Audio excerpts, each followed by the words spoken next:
If you were here last week, I talked a little bit before we did communion about this dude, this monstrous looking thing.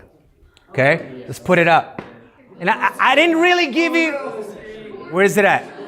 No, it's the anglerfish. Right there.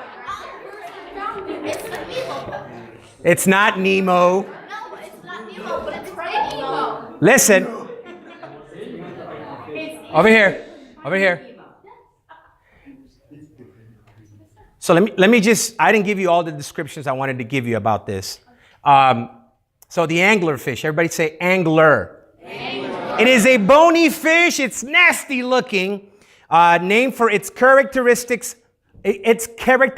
mode of predation. So it's got this mode it goes into, like predation comes from the word to prey on, predator. It is a predator. So it's known for this particular characteristic. You could say, whoa, there's some ferocious teeth it's got. Yes. But what stands out the most? The light. Right? So that's what it means when it says mode of predation.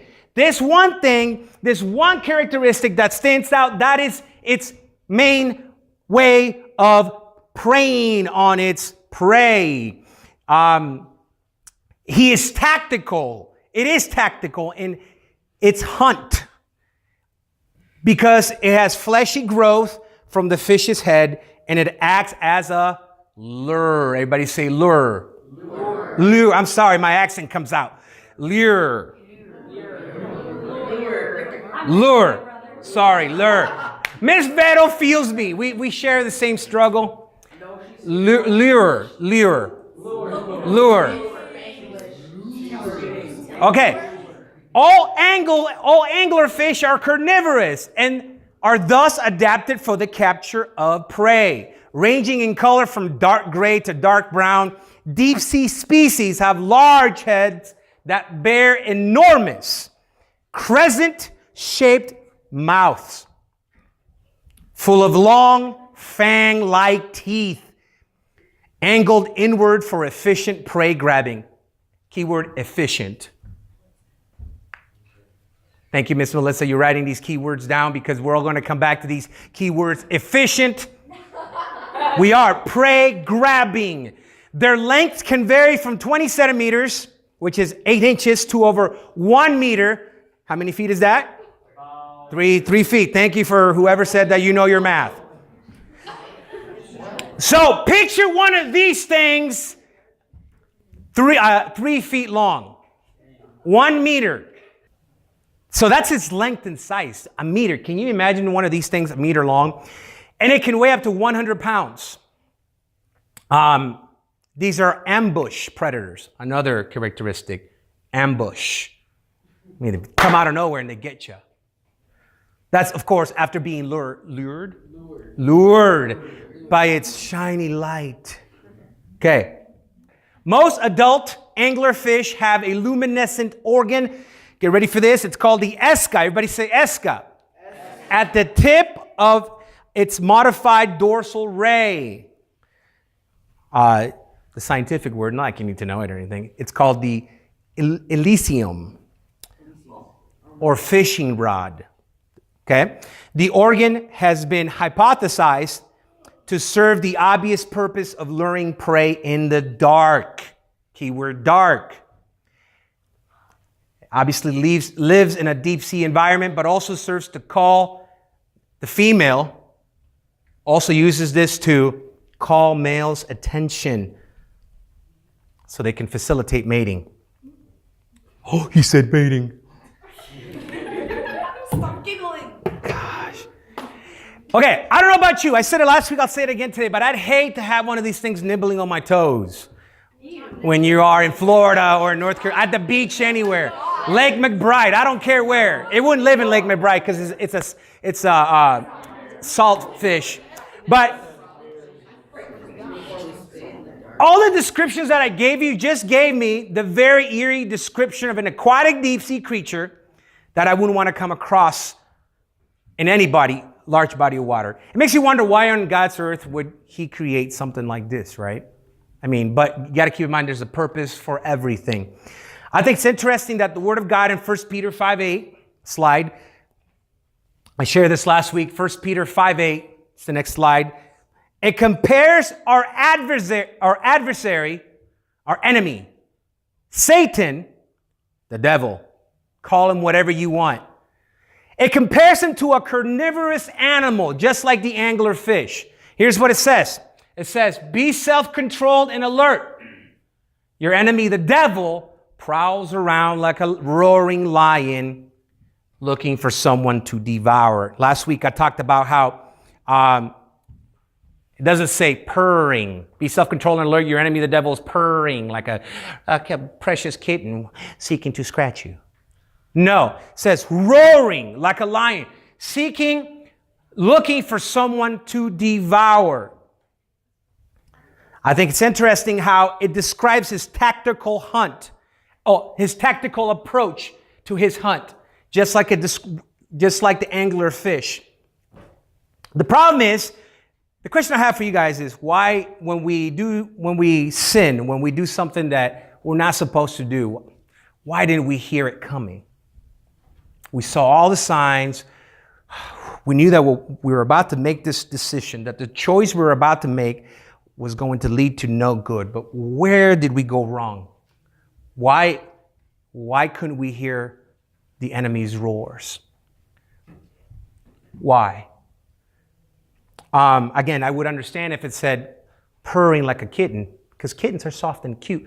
But it clearly says that the enemy's roaring, so we should be able to hear him. We should be able to not miss the signs, the cues of, oh crap, a temptation's in front of me, and I know what I'm about to do is bad, and I shouldn't do it, but I'm going to do it anyways. So where in the midst of that are we missing our cues? Why are we not hearing the roars? But you know what we do instead? We put ourselves in vulnerable positions to be devoured. We put ourselves in vulnerable positions and we give in to our fleshly desires because we're focused on what we want. Can somebody look for me, James chapter 1, verse 14 in their Bible? And while we do that, I want to continue by saying we're too focused on what we want. What makes us feel good? James chapter 1, verse 14. Hold on to that, Candy. I'll have you read it. 1, verse 14. Candy has it. We're too focused on our stuff. We're too focused on our status. Does all of this ring a bell? We've been talking about this the last few weeks. That's why this series is called Surrender. We're too focused on our stuff, our status, which is really all things that we need to surrender to God. We're too focused on things that we shouldn't be watching, music that we shouldn't be listening to, explicit material. We're all so honed in to what makes us feel good that we tune out. What do we tune out? The what?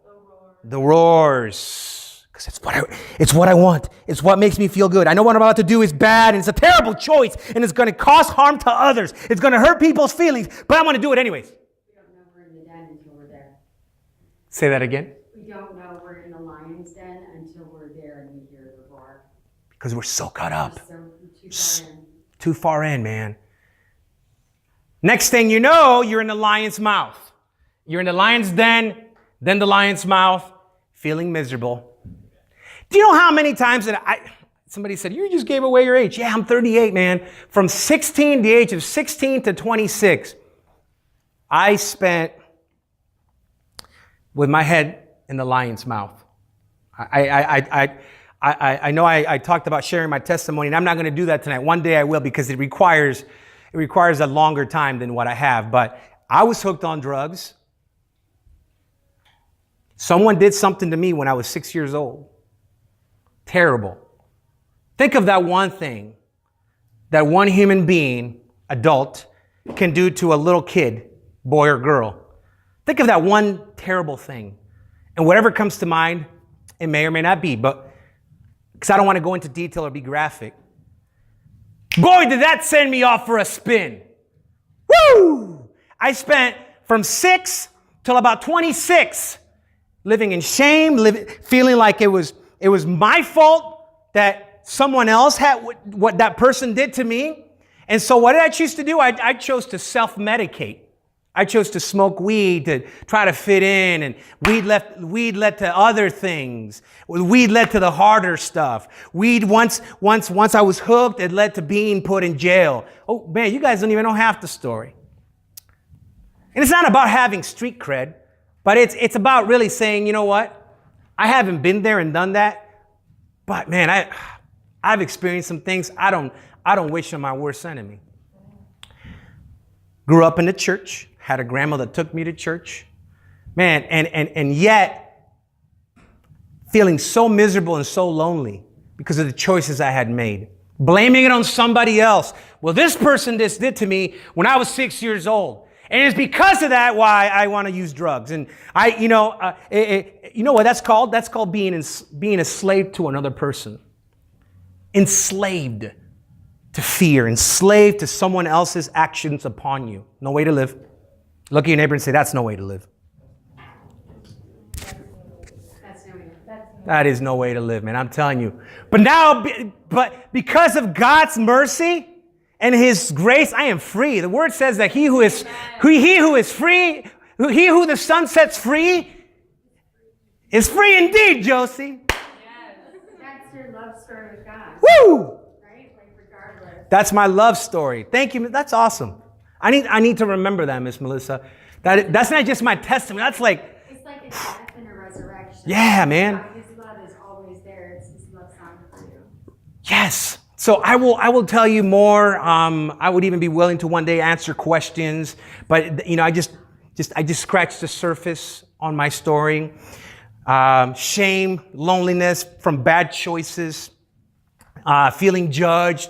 Where in reality, I had people around me that were willing to go to bat for me. And so do you. You have people around you ready to help you, ready to pull you out of the lion's mouth before it swallows you whole.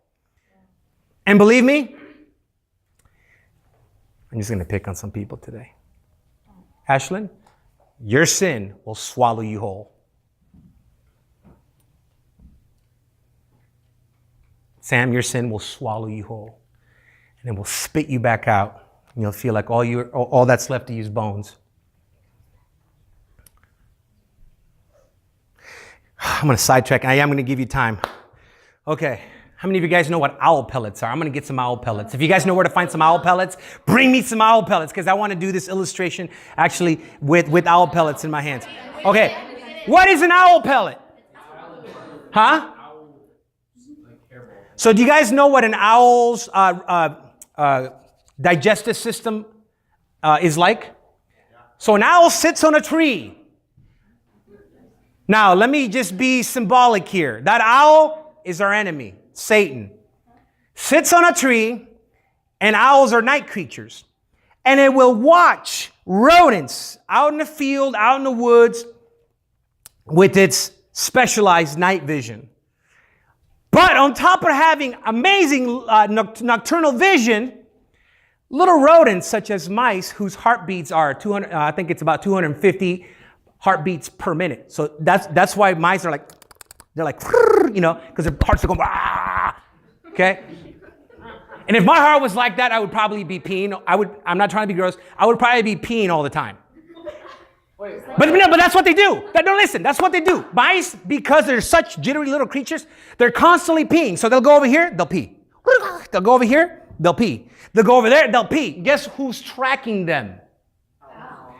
Not only do they have amazing nocturnal vision, but mice urine is almost like radioactive at night. So it's even more visible for the owl. And so a mice's own waste is contributing to its own demise. Let me say that again. I just came up with that. Mice's own waste. Mouse, whatever. Mice, its own waste is contributing to its own death. Our own waste, the nasty stuff we do, the stuff that we shouldn't be doing, it's contributing to our own demise. And guess who's tracking us? And guess what the owl does after it sees this little trail of urine, radioactive, glowing, radiant, call it whatever, it goes, bah, gets the mouse, swallows it whole, and the owl's digestive system goes, smashes it, sucks all the blood, tendons, ligaments, all the juicy, yummy stuff, eats it, and then guess what it does with the hair and bones? Poof. And here we have owl pellets, folks. That's why if you go out into the woods, below pine trees or certain trees that owls prefer to stand on, you will find owl pellets. And you can actually, and that's what biologists use to crack open, and they'll find the remains. And that's how they track what owls' diet is, what the population control, where they're at, what they're eating, all that good stuff. It's amazing. So us humans, we're so good at not only not hearing the lion's roars, but going, hey, I'm over here. Look at my sin, my own waste, the nasty, dirty stuff that I know I shouldn't be doing. Look at me over here. The porn I'm watching, I'm over here. Come eat me. The gossip I'm telling, the jealousy I'm holding in my heart, and he knows. The devil knows who you're jealous of and who you're talking ill about. He knows. Next thing you know, you're in the lion's mouth. And then next thing you know, you're feeling miserable because you feel like you've been spat out. And all that's left of you is bones. James 1:14, Kenny, what does it say? But every man is tempted when he is drawn away of his own lust and desire. Someone said, does God tempt us? Someone said, does God tempt us? The answer is absolutely not. God doesn't dangle stuff in front of us, hoping that we trip, fall, and land in sin. No. What kind of loving God is that? But the word says that each one of us is tempted when we are drawn away by our own desires and enticed. It's almost like that angler fish with that lure. Did I say it right? Yeah. By that lure dangling in front of us. Hey, come over here. Here's that one thing that you really want that makes you feel good.